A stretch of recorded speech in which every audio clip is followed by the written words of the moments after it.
But a big part of the success of online payment is avoiding fraud. That's why I met with Juan Pablo Ortega, founder of a global payment management company. Ortega is also co-founder of mega successful delivery and fintech Rappi, one of Latin America's unicorns. Look, this is a big issue. So part of our offering, we connect companies to different anti-fraud providers. To have a successful payment strategy, you need to have a successful anti-fraud strategy. This is in Brazil, Mexico. Brazil and Mexico are one of the most famous countries in terms of credit card fraud. It's really hard. We had a big issue in Rappi in terms of being able to control chargebacks and to control those kind of customers that are trying to get stolen credit cards to use them. So we have actually different solutions. We have our own tools so that merchants can create velocity rules. We also connect to different anti-fraud providers.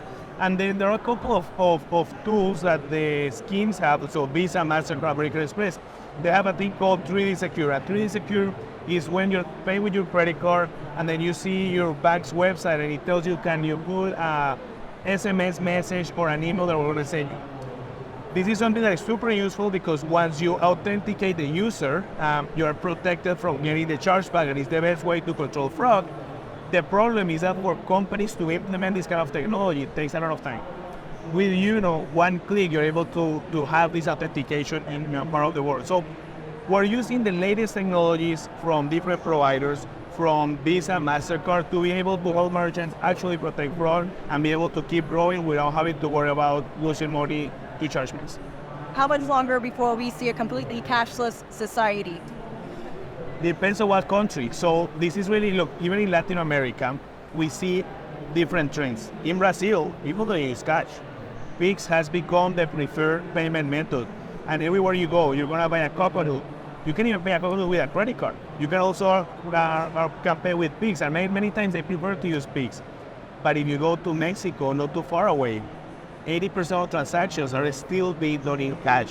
In Colombia, the same thing, but we're starting to see that some wallets like Nequi and DaviPlata are becoming the WeChat Pay and the Alipay of Colombia. In Peru, even though cash is still king, you still have wallets like Yape becoming the predominant payment method, and it become a curve. So now instead of saying I want to pay you, I want to Yape you.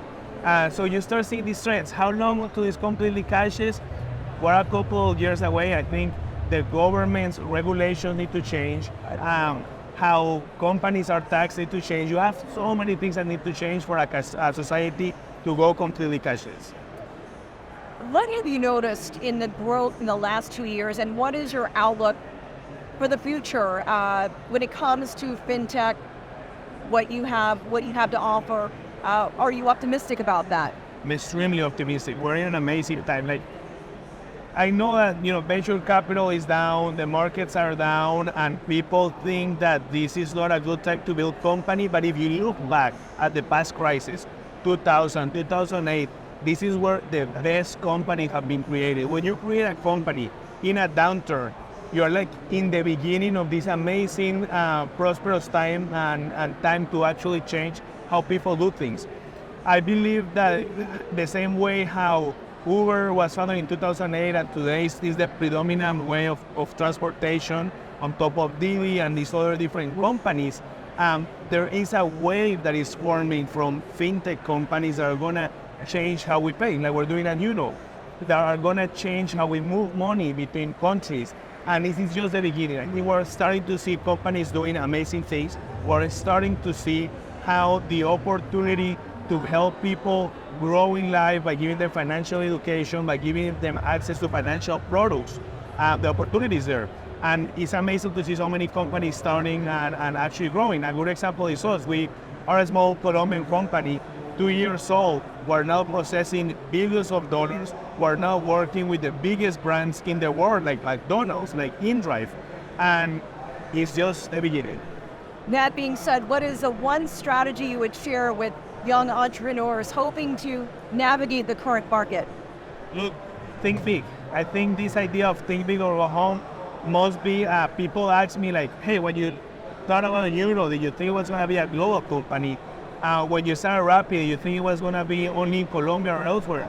you have to, you cannot limit your imagination when you're building a company. When we started Euro, I was 100% sure we're going to build the biggest and the most successful payment orchestration, and we're on our way there. So you cannot limit that. You have to open your minds. Today it's extremely easy to build global companies. Today it's really easy to expand and to build technologies that affect billions of people.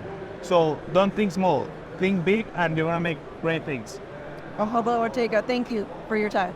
Thank you very much. You're like an inspiration, man. Thank you.